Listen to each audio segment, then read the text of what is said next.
Aprende Max. Suscríbete. México independiente. La independencia de México fue el proceso que separó al virreinato de la Nueva España de España, iniciado el 16 de septiembre de 1810 con el Grito de Dolores de Miguel Hidalgo y consumado el 27 de septiembre de 1821 con la entrada del ejército trigarante a la Ciudad de México. Fue la consecuencia de un proceso político y social resuelto por las armas, que puso fin al dominio español mediante una guerra civil multifacética. Tuvo lugar en la mayor parte de los territorios del Reino de México de Nueva España, y dio como resultado el surgimiento del primer imperio mexicano. Ahora, hablemos de las 4 etapas de la independencia. Inicio de la guerra entre 1810 y 1811. Organización entre 1811 y 1815. Resistencia y guerra de guerrillas en 1815 y 1820. Por último, la consumación de la independencia en 1820 y 1821. La etapa de inicio de la Guerra de Independencia de México corresponde al levantamiento popular encabezado por Miguel Hidalgo y Costilla. Descubiertos por los españoles, los conspiradores de Querétaro no tuvieron otra alternativa que ir a las armas en una fecha anticipada a la planeada originalmente. Los miembros de la conspiración se hallaban sin una base de apoyo en ese momento, por lo que Hidalgo tuvo que convocar al pueblo de Dolores a sublevarse en contra de las autoridades españolas el 16 de septiembre de 1810. Ignacio Allende y Mariano Abasolo estuvieron entre los simpatizantes de los conjurados de Valladolid. Cuando esta fue descubierta, organizaron una nueva conspiración que tuvo su sede definitiva en Querétaro. Las reuniones se realizaban de manera clandestina en casa del corregidor, Miguel Domínguez. Allende estaba al frente de los conjurados, entre quienes se encontraban el propio corregidor, Miguel Hidalgo y Costilla, Juan Aldama y Josefa Ortiz. El grupo de conjurados buscaría en primera instancia la destitución de los españoles en puestos de gobierno, apoyados por un levantamiento que iniciaría el 1 de octubre. La conspiración fue denunciada el 9 de septiembre por José Mariano Galván.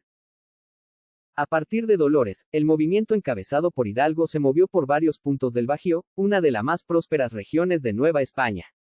El número de tropas es desconocido.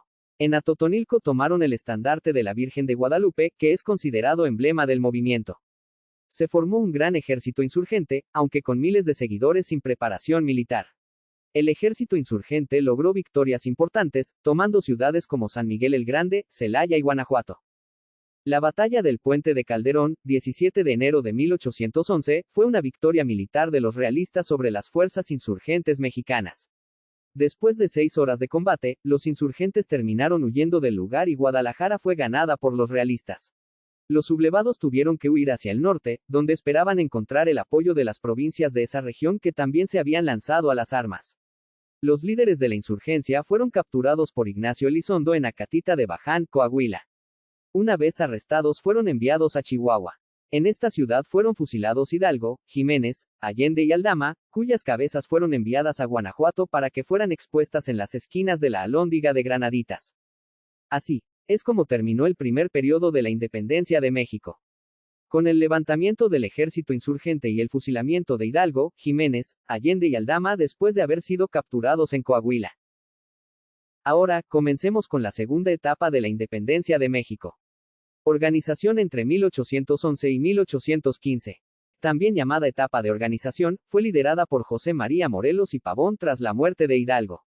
Se caracterizó por la organización militar y política, la celebración del Congreso de Chilpancingo y la redacción de los Sentimientos de la Nación, y la Constitución de 1814, que declararon formalmente la independencia y establecieron ideales de igualdad y justicia social. Tras el fusilamiento de Hidalgo, Morelos asumió el liderazgo del movimiento insurgente, reorganizando las fuerzas militares y estableciendo una estrategia más formal y estructurada. Se establecieron jerarquías militares y se buscó la organización de un gobierno. Morelos convocó al primer Congreso de Anáhuac en Chilpancingo en 1813. En el Congreso, Morelos presentó los Sentimientos de la Nación, un documento que sentó las bases del nuevo Estado al declarar la independencia, proponer la soberanía popular y establecer derechos como la igualdad ante la ley, la abolición de la esclavitud y la supresión de privilegios. Con base en los principios de los Sentimientos de la Nación, se redactó la Constitución de Apatzingán, el primer documento constitucional de México que declaró por primera vez la independencia del país.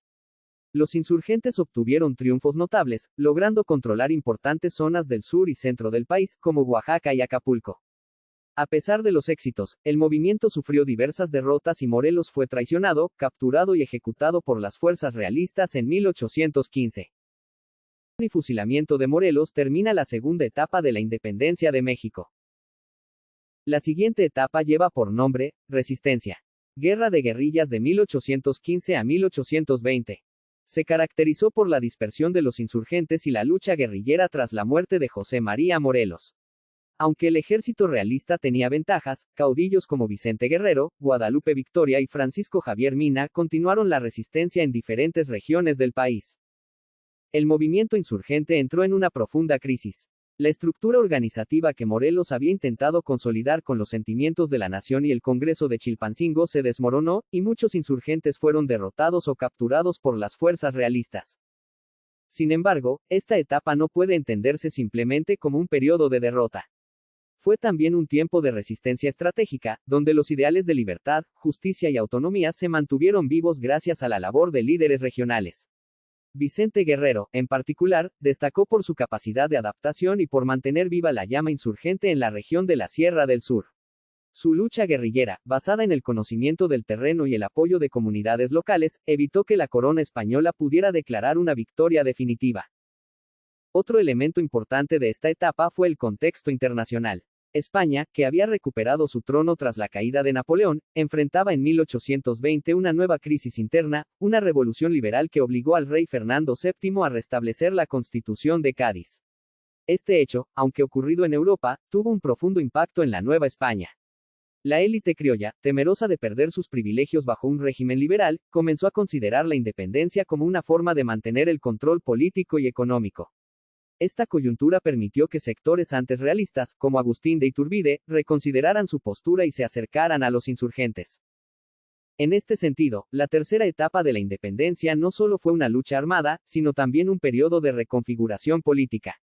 La unión eventual entre los insurgentes resistentes y los sectores conservadores descontentos con la situación en España, sentó las bases para la consumación de la independencia en 1821. La consumación de la independencia de México se completó el 27 de septiembre de 1821 con la entrada triunfal del ejército trigarante a la Ciudad de México, tras más de una década de lucha. Es aquí el final de nuestra histórica hazaña y recuerdos de nuestros antepasados. Gracias a nuestros valientes mexicanos nosotros estamos aquí disfrutando de nuestro México querido. Gracias. Aprende Max. Suscríbete.